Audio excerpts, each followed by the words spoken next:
What's up guys, my name is Josh, and occasionally I primarily do reviews on this channel, as you guys know, and I like to do some topic videos and like some top 5 videos. I think they're a lot of fun, and sometimes I feel like people can point out some really interesting things about either an industry or you know, a program or something that you wouldn't have really thought about. And that's kind of what this is about. So I've developed 5 things I hate most about the audio industry, the audiophile industry, if you will, or 5 things I hate about being an audiophile.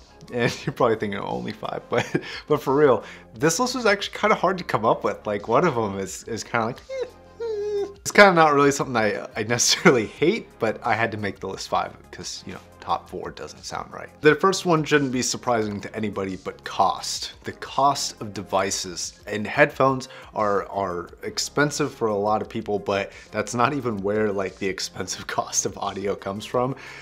You have companies that are charging hundreds of thousands of dollars for speakers, amplifiers, DACs. That's insane to me. I mean, I know there's always going to be the Lamborghini of an industry or the Bugatti of an industry, but it really comes down to the law of diminishing returns and what you're actually getting and stuff like that. But cost for this hobby can be really, really expensive, and you can do some things to remedy this, like sell items to buy other items, and that's something that I do a lot of. I trade devices, hand over devices to get new devices and things like that. But in general, it's just expensive, and that's kind of a downside. And number 2 is going to be the rarity of it.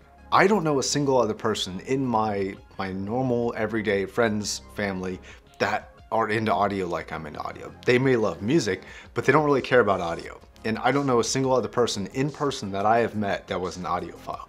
And all of my audiophile friends are all online, which is not a bad thing. They're people too, but it's a small, tightly knit community, and there's not a lot of people. And I really wish a lot more people would be interested in it because, one, I think it'd be a lot more fun to have a bigger community and have more options, and I think companies would start to be more competitive, not only in terms of sound quality but in price, and that would kind of lower the price. But right now it's kind of like the select few get these things and the select few get these lower end things, and a larger community I feel like would kind of close that gap. All right, number 3 is going to be the community. Now, it's not the entire community, and honestly 99% of the people that I run across are really, really nice. They have differing opinions, and a lot of them state that opinions, and they're willing to have a discussion. Maybe they like highs, maybe they prefer bass, whatever it is, and they're nice.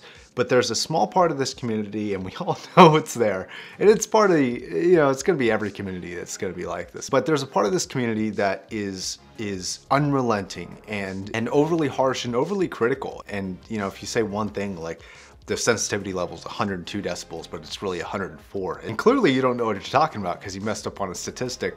Those people exist. Those people suck. I don't like those people on my channel. I kind of try and do this whole like no BS thing, you know, and try and start dialogues, try and start conversations. Speaking of conversations, if you got something that you hate about this industry, leave it in the comment section down below. I want to talk to you guys, see what you're feeling about this audiophile community, let's say. Number 4, the chase.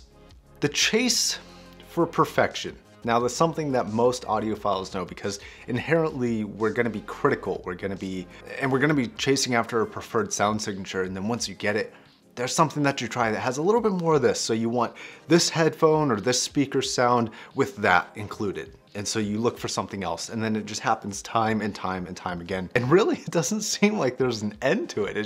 It keeps going. So you have that classic phrase, you know, the pursuit of perfection. And it's so true about being an audiophile. It's like there's a constant chase, and you have to realize it is never gonna end. You know, even if you're cool with the headphone, you think it sounds great, you're happy, you hear something down the line, or, you know, 5 years from now you get bored with the sound, you just want something different. It happens. It's an evolution. It's ongoing. And then number 5 is gonna be something that everyone is familiar with and everyone hates, and that's gonna be companies or individuals who are just bullshitting people. It depends on how you feel about it. This might be a bit controversial, but hear me out here. This seems to be more orientated in kind of 2 categories: DACs and cables. That seems to be the most controversial topic, and I'm not going to state a preference here on this particular video, but even the people who think cables make a difference, or think, you know, DSD or multi-bit or whatever it is, even if you think that that makes a difference, you have to admit there's an upper limit to where you're like, okay, does this actually